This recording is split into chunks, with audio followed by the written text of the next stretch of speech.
सागर जिले की बंडा विधानसभा से बहुजन समाजवादी पार्टी के प्रत्याशी रणजोर सिंह बुंदेला के समर्थन में बसपा सुप्रीमो मायावती बंडा पहुंची। यहां कृषि उपज मंडी में चुनावी आम सभा को उन्होंने संबोधित किया। वहीं आम सभा को सुनने के लिए बड़ी संख्या में लोग भी पहुंचे। चुनावी जनसभा को संबोधित करते हुए मायावती ने कहा कि बाबा साहेब अम्बेडकर को भारत रत्न देने में कांग्रेस ने कभी कोई प्रयास नहीं किया। बहुजन समाज पार्टी के प्रयासों से बीपी सिंह की सरकार में उन्हें भारत रत्न की उपाधि दी गई। हमारे नेता काशीराम का देहांत हुआ, उस समय भी कांग्रेस की ही सरकार थी, लेकिन उन्होंने एक दिन का राष्ट्रीय शोक घोषित नहीं किया था। इससे दलितों के प्रति कांग्रेस का असली चेहरा सामने आता है। मायावती ने कहा कि नौकरियों में आरक्षण के लिए कांग्रेस सरकार ने दलितों को आरक्षण न देने का खूब प्रयास किया था। मंडल कमीशन की रिपोर्ट लागू करने के लिए बहुजन समाज पार्टी को दिल्ली जाकर आंदोलन करने पड़े, लेकिन कुछ नहीं हुआ। और जब बीपी सिंह की सरकार बनी तब दलितों को नौकरी में आरक्षण मिलना शुरू हुआ। वहीं कांग्रेस जातिगत मानसिकता और दलित विरोधी है।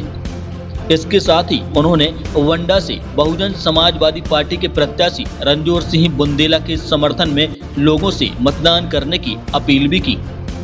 इस हो रहे विधानसभा चुनाव में आप लोगों का ध्यान अपनी पार्टी बहुजन समाज पार्टी को कामयाब बनाने के लिए कुछ जरूरी बातों की तरफ दिलाना चाहती हूँ।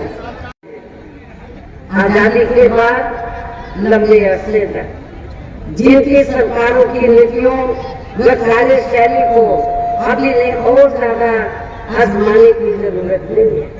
और इस मामले में खासकर मैं दलितों, आदिवासियों व अन्य पिछड़े वर्गों के लोगों को ये भी बताना जरूरी समझती हूँ कि इन्हें परम पूज्य बाबा साहब डॉक्टर भीमराव अम्बेडकर के कड़े संघर्ष एवं अथक प्रयासों से भारतीय संविधान के तहत मिले कानूनी अधिकारों में से खासकर सरकारी नौकरियों में जो आरक्षण की सुविधा मिली है, उसे भी यहाँ शुरू से ही इन वर्गों के प्रति हीन व जातिवादी मानसिकता रखने वाली सभी विरोधी पार्टियों की रही सरकारें प्रभावहीन बनाने में तथा इसे अब धीरे धीरे खत्म करने की भी पूरी कोशिश में लगी हुई है। और इस संबंध में सबसे पहले मैं आप लोगों को ये कहना चाहूंगी कि अपने देश को आजाद हुए और भारतीय संविधान को भी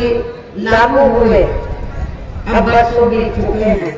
और इस लंबी अवधि में केंद्र या आपके प्रदेश में भी या विभिन्न विरोधी पार्टियों की सरकार रही है, लेकिन दुख की बात यह है कि इस दौरान यह सभी विरोधी पार्टियों की रही सरकारों ने आपके प्रदेश से पूरे देश में भी सब समाज में से विशेषकर दलितों, आदिवासियों, पिछड़े वर्गों, मुस्लिम व अन्य धार्मिक अल्पसंख्यकों के साथ साथ